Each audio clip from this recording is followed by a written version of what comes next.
invisible friend. Sophie was different from other children. While everyone else played together, she preferred the company of her invisible friend, Whisper. No one else could see Whisper, but to Sophie, Whisper was as real as anyone could be. Whisper was kind and gentle. Sometimes a soft breeze, sometimes a warm feeling of comfort. Whisper was always there when Sophie needed a friend most.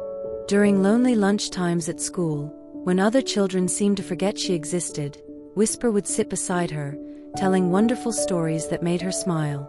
"Not everyone can see magic," Whisper would say, "but that doesn't mean magic isn't real."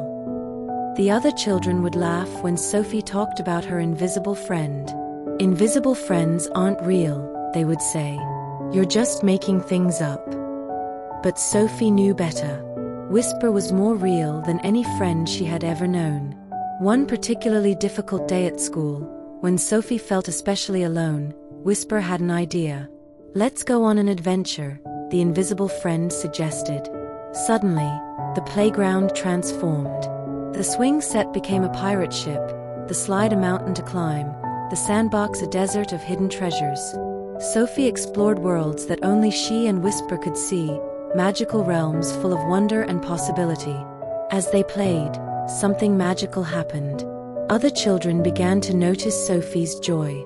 They saw her laughing, saw her imagination sparkling, and slowly, they became curious. "Can we play too?" one child asked. Sophie looked at Whisper, who nodded encouragingly. "Of course," she said, "but you'll have to use your imagination." Slowly, more children joined in. They couldn't see Whisper, but they could see the magic Sophie was creating. They began to imagine their own adventures, their own invisible friends. Her teacher, Ms. Rodriguez, watched with a knowing smile. She remembered her own invisible friend from childhood and understood the power of imagination. Some friends, Ms. Rodriguez would later tell Sophie, are seen with eyes. Some are felt with the heart. As days passed, Sophie's world grew. Her invisible friend had helped her discover something important, that magic exists for those brave enough to believe in it. Whisper would always remind her, imagination is the greatest adventure of all, and the most magical friends are the ones nobody else can see. At night, as Sophie drifted off to sleep, Whisper would sit beside her bed, a gentle presence of comfort and possibility. The end.